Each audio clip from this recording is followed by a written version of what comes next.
Mysheka Ronquillo says she's waging an uphill battle. As a black employee of Carl's Jr., Ronquillo says she and her coworkers of color are treated differently while all of the staff are earning substandard wages with no health insurance and allegedly working without adequate COVID-19 protections.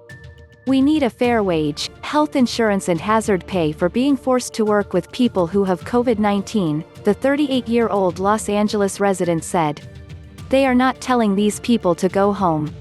In a message posted last month, Carl's Jr. parent company CKE Restaurant Holdings Inc. said it is committed to diversity and fair treatment of its employees. The company didn't address COVID-19 safety measures. On Monday, Ronquillo joined with other non-union fast food employees, gig workers, ride-share drivers, healthcare personnel, janitors and Black Lives Matter activists in a car caravan to highlight their concerns. The protest kicked off at a McDonald's at 2829 Crenshaw Blvd. in Los Angeles and made its way to the USC campus where grad students are calling on the university to abolish the campus police department. Monday's action was part of 25 City, Strike for Black Lives, protest with unions, workers and supporters calling on corporations and government take action to confront the triple threat of racism, the COVID-19 pandemic and a broken economy that has made life difficult for non-union, low-wage workers of color. The protests are part of a global uprising on race and police brutality sparked by the death of George Floyd, a black man who died after a white Minneapolis police officer pressed his knee into Floyd's neck in late May.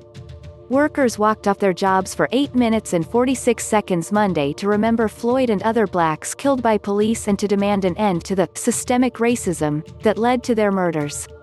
Ronquillo, who has worked at a Carl's Jr. in Long Beach for nearly 2 years and earns $13 an hour, said management holds a higher standard for Black and Hispanic workers. Whether you're young or old, they're saying, "You're not fast enough," or "You're not good enough," she said. They're not saying that to the white workers. Ned Lyerly, chief executive for Carl's Jr. parent company CKE Restaurant Holdings Inc., said his company is committed to diversity, fair treatment and fostering an environment that celebrates different genders, sexual orientations, beliefs and races, especially in support of the Black community and people of color. We are taking this opportunity to listen, learn and act, Lyerly said in a statement issued last month. We acknowledge that it is crucial we advance dialogue on how best to bring our communities together, embrace our differences and together be agents of positive change. Lyerly didn't address Monday's protests or safety protocols related to the pandemic.